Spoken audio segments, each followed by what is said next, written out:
мой сын Вадим, он здесь, он вчера несколько раз повторял, что наш папа прожил несколько жизней.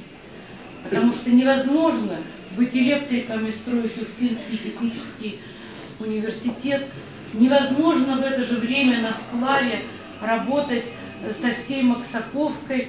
Невозможно в это же время служить на флоте. Невозможно же в это время учиться как-то и в нашей музыкальном училище. Это человек, который не закончил музыкальной школы. И после 2 лет он не закончил и наше училище, потому что его педагоги сказали ему, что Алексей, ты можешь что-то, давай, поезжай. И парень из Максаковки поступает в Московскую консерваторию с 1-го раза. И я хочу сказать, что я была несколько раз, и его друзей, кто... Они намного моложе его, не поют уже десятки лет. А он, вот, как будто он в 30 лет закончил консерваторию. В это время некоторые уже заканчивают практически пение, а он только начал. Может быть, где-то это ему помешало, потому что он не мог быть участником каких-то конкурсов, которые до 33 лет, он еще просто не успел, а потом барьер.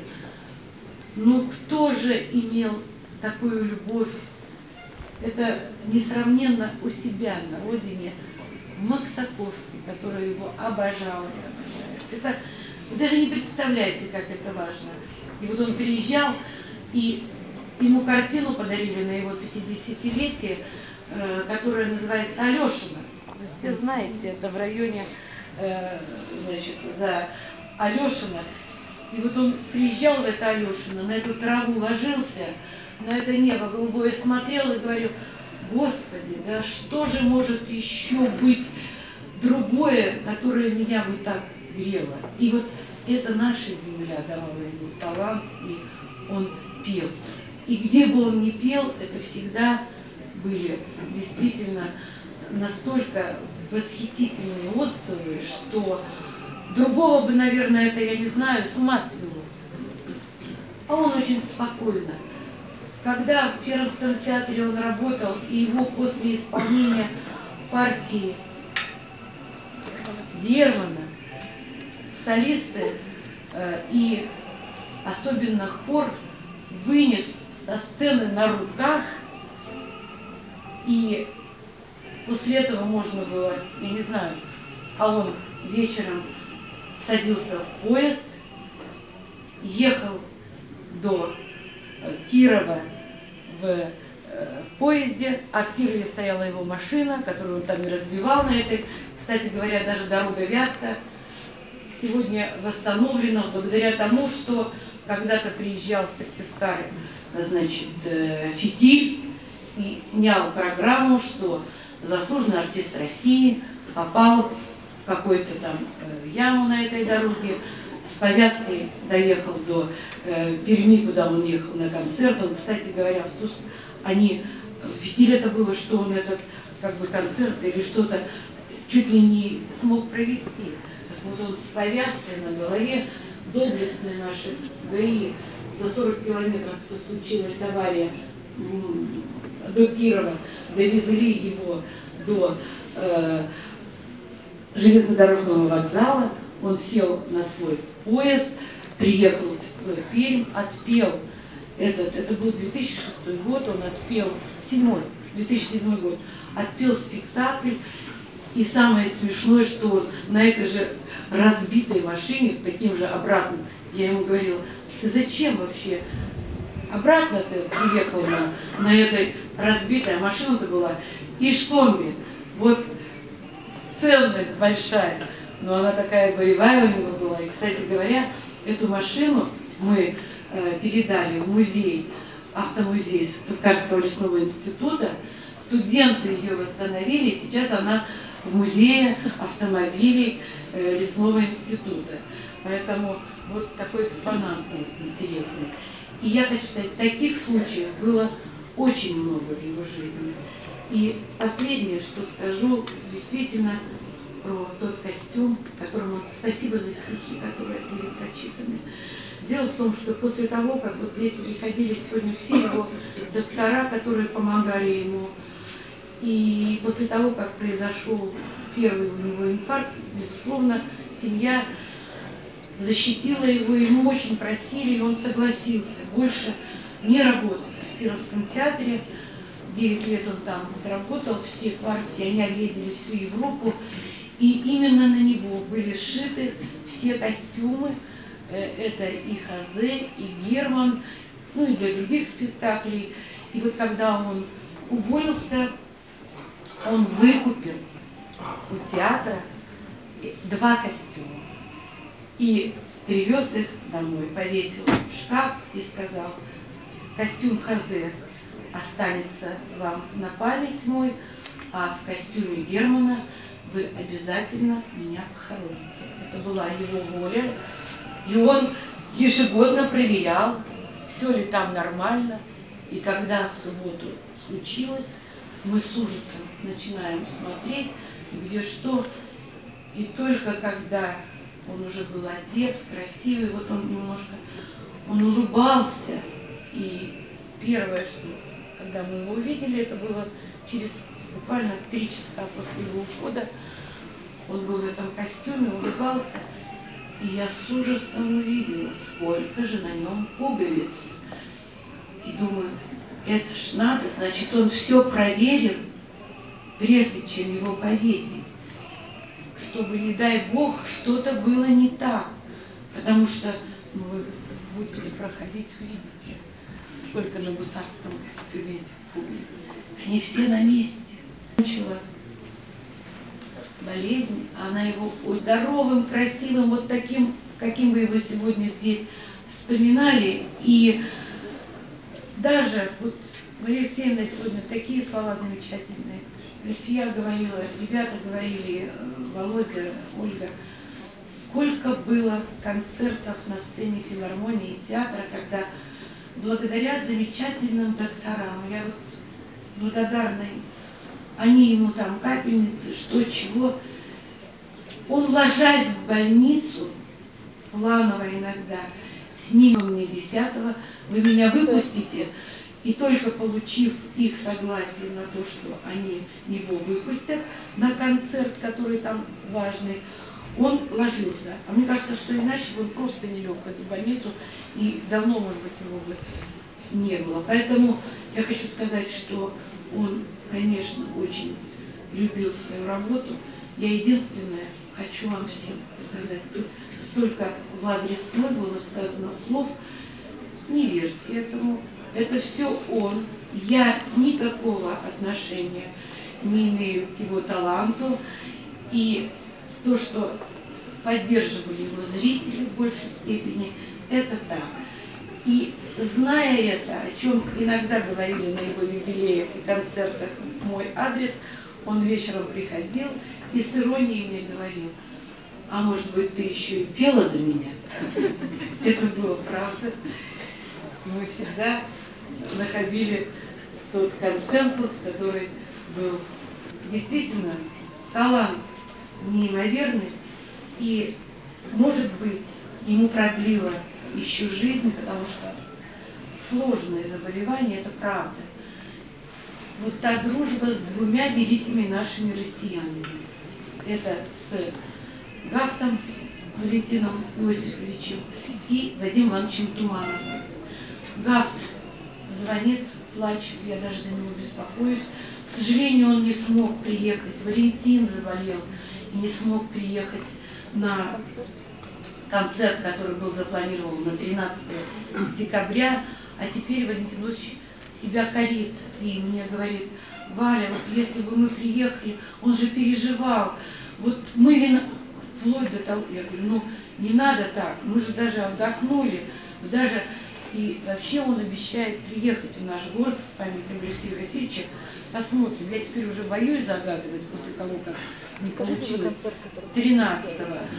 Вот. И то, что Вадим Иванович Туманов, это еще, это через ту песню, которую он написал в памяти Высоцкого, а Вадим Иванович, наверное, многие смотрели, была своя колея, и Вадиму Ивановичу Туманову вручили премию. Мы были удивлены, вот здесь Лена Шилец, мы думали, он давно, это 20-я была премия, на что мы вчера с ним очень долго говорили, и я ему говорю: Вадим Иванович, а мы думали, вы давно уже как бы эту премию «Своя колея» имеете. Он сказал: нет, Валь, я же ее учредитель, и мне всегда как бы, он тоже очень скромный человек, и мне всегда как бы было, я эти разговоры все прекращал, когда говорили о том, что я могу эту премию получить. И действительно, как бы, вот только 20-ю ему.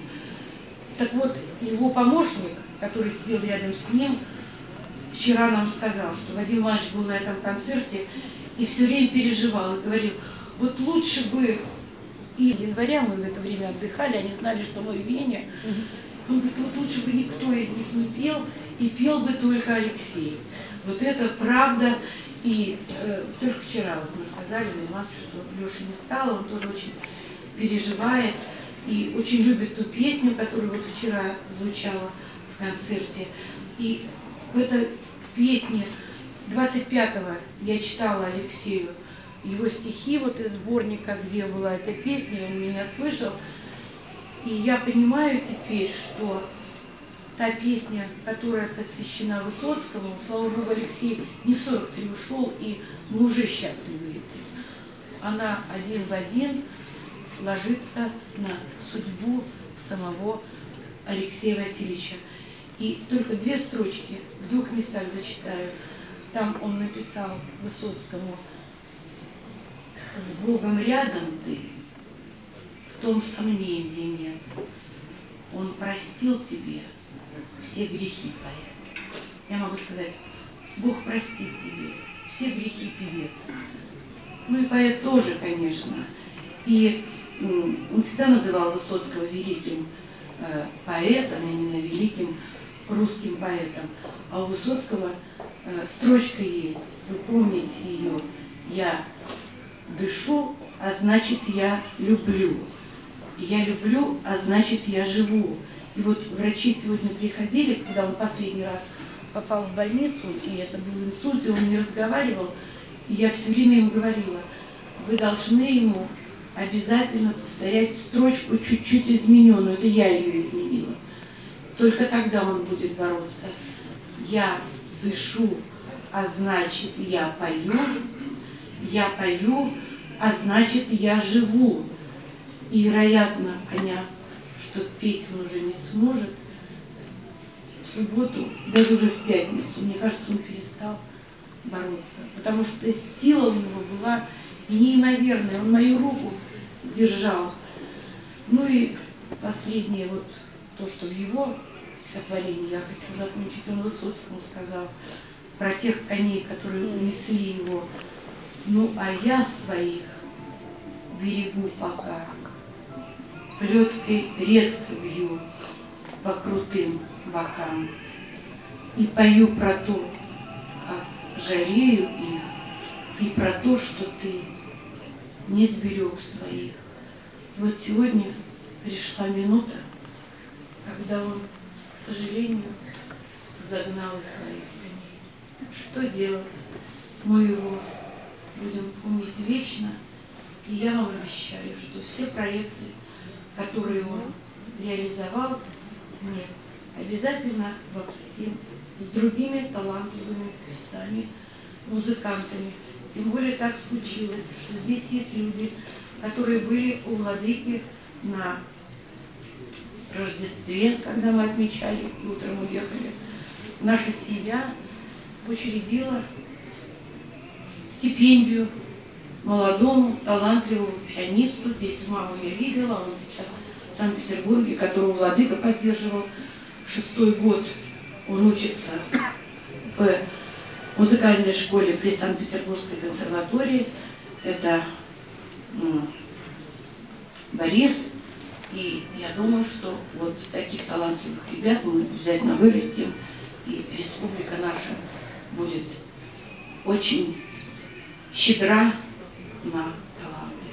Спасибо вам всем, спасибо его родной филармонии. И я его увидела на сцене филармонии. И вот так мы прощаемся с ним.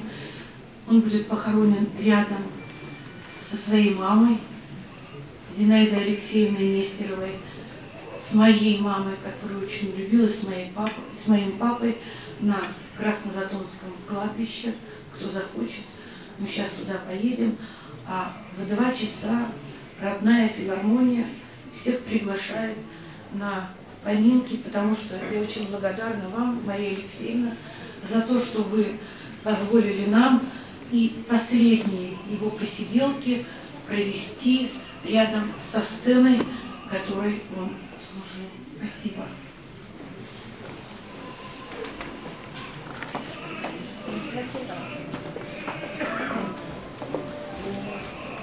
Уважаемые, я думаю, что, наверное, сейчас вы можете подойти и попрощаться с Алексеем Васильевичем. Да, и еще моряк.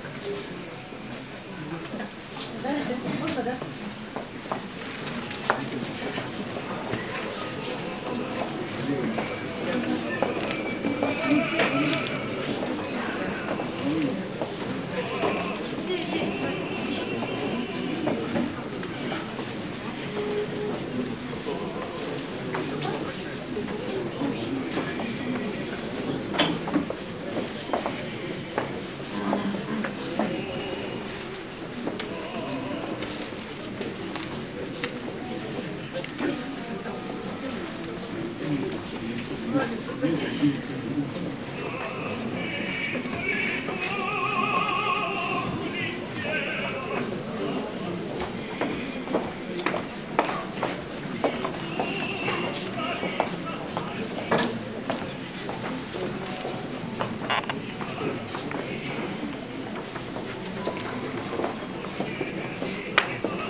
Где стоит Вадим? Он туда пошел. Он стоит. Он стоит. Никого.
Аплодируем артисту. Да.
А вон как?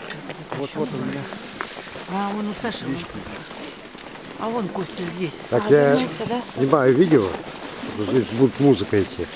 Потом сделаю фотографии. Смотрите, это мы накануне отъезда в Тюмень. Воду пили.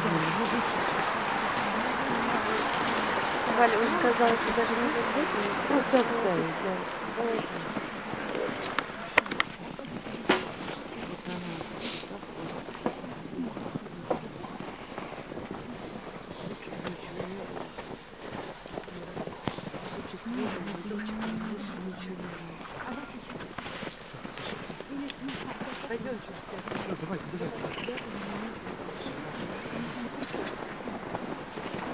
В небеса. К отцу и матери идем. Уважаемые товарищи, дорогие друзья, сегодня скорбный день. Мы прощаемся с артистом большой буквы, с артистом всероссийского масштаба, с Алексеем Васильевичем. Мне трудно говорить, но я вам, уважаемые товарищи, предлагаю. Вы сегодня многие, было сказано столько добрых слов, ну, столько приведено примеров из жизни Алексея Васильевича. Но это, если это не запечатлеть на бумаге, это уйдет. Они станут просто словами. Я вас очень прошу, давайте напишите, что вы сегодня сказали. Добавьте, обдумайте. Давайте издадим книгу о том, каким был наш друг, наш товарищ. Так, куда? Человек с большой буквы. Алексей Васильевич. По электронной почте отправлять куда? Если можно, все-таки пусть будет нашим координирующим центром, это Сыктывкарский лесной институт. Николай Михайлович Большаков такие вещи всегда встречает с одобрением, это будет нам легко. Так, а если по электронной почте куда отправлять? Ну, тоже в лесной институт. Лесной институт? Да. Так, ответственно будет кто? Меня зовут Саша Сугоров, я живу в Бильгарте, я журналист, я автор более 70 книг. Александр Суворов. Сугоров. Суворов? Сугоров. А, Сугоров. Да. Сугоров Александр, по отчеству? Борисович. Так, номер телефона? 800 904 235 04 85. 8 904 235 04 85. Вильгард. Вильгард я живу. Сугоров, Александр Борисович Сугоров, улица Мира, дом номер 1. Спасибо.